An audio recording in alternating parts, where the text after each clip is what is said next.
नमस्ते। आज हम बात करेंगे फाइट्स कैसे रिजॉल्व करनी है।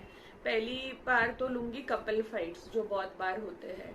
तो यूजुअली बहुत सारे इन्फ्लुएंसर्स बोलते हैं कि झगड़े करके रात में सोना नहीं है, रात को सोने से पहले झगड़े रिजॉल्व करना है करके। बट ये सही है एक तरीके तक, बट एक टाइम आ जाता है, बहुत सारा पाइल्ड अप इमोशंस हो जाते हैं, वो टाइम पे वो इमीडिएट सॉल्व हो नहीं सकते, या कभी कभी गुस्सा ही इतना हो जाता है कि वो टाइम तक नहीं हो पाता है सॉल्व, कि इमीडिएट सॉल्व करे करके। तो ऐसे टाइम पे हमको क्या करना है? See, first of all we have to accept जो भी इंसान गुस्सा है वो मोमेंट में ना सामने वाला का लॉजिक समझना चाहता है, ना उसका कुछ रोना धोना देखना चाहता है, ना उससे शांति से बात करने का मूड है। ही जस्ट फीलिंग हर्ट, ही जस्ट फीलिंग लो, ही जस्ट फीलिंग एंग्री। उसको उसके इमोशंस को भी तो रेसिप्रोकेट करना बहुत जरूरी है। वो इमोशंस जो नेगेटिव इमोशंस है ये सारे, वो भी तो बाहर निकलना जरूरी है।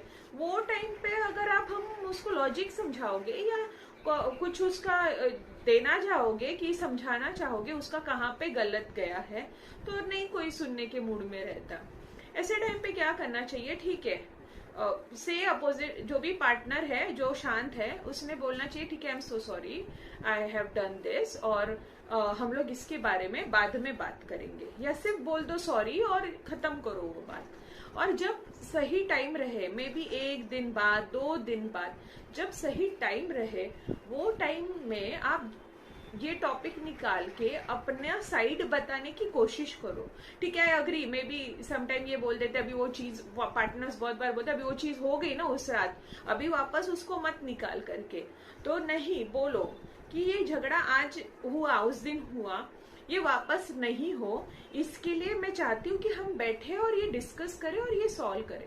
अभी ये डिस्कस करके सॉल्व करने में पार्टनर ए और पार्टनर बी, मतलब अगर वाइफ और हस्बैंड है, जरूरी नहीं है वाइफ सही रहनी चाहिए, हस्बैंड गलत ही रहना चाहिए, या हस्बैंड सही है और वाइफ गलत ही रहनी चाहिए।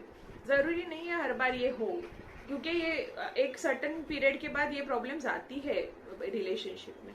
बेहतर है कि हम लोग एक मिडिल वे ढूंढे जो दोनों के लिए सही हो।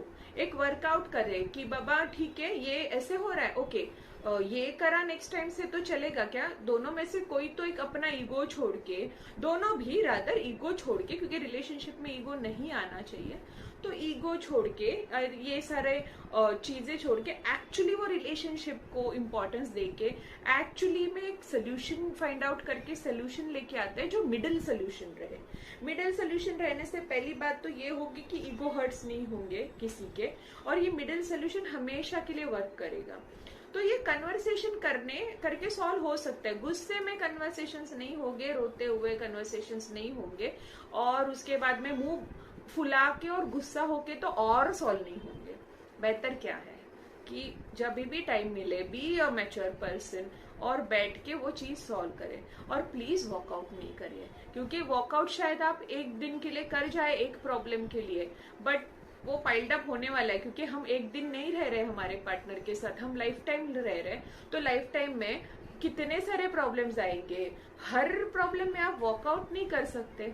बेहतर है बैठ के सॉल्व करें, एक मिडिल वे निकाले, मिडिल सोल्यूशंस निकाले। मैं कभी नहीं बोलूंगी कि ये सही है इसका साइड लो, या वो सही है उसका साइड लो। एक मिडिल वे निकालते हैं। चलो मिडिल वे नहीं निकल सकता है, ठीक है, वो भी समझ लेते हैं।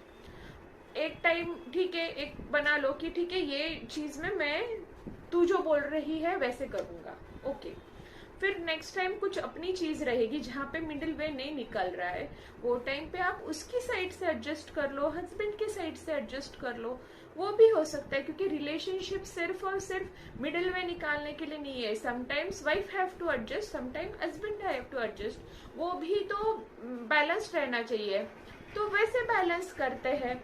रिलेशनशिप इसीलिए डिफिकल्ट हो जाती है हस्बैंड एंड वाइफ की, क्योंकि वो दोनों बहुत बड़ी जिंदगी साथ में गुजारते हैं, बहुत सारे एक्सपेक्टेशंस रहते हैं, और उसके साथ में बहुत सारी रिस्पॉन्सिबिलिटीज भी रहती है।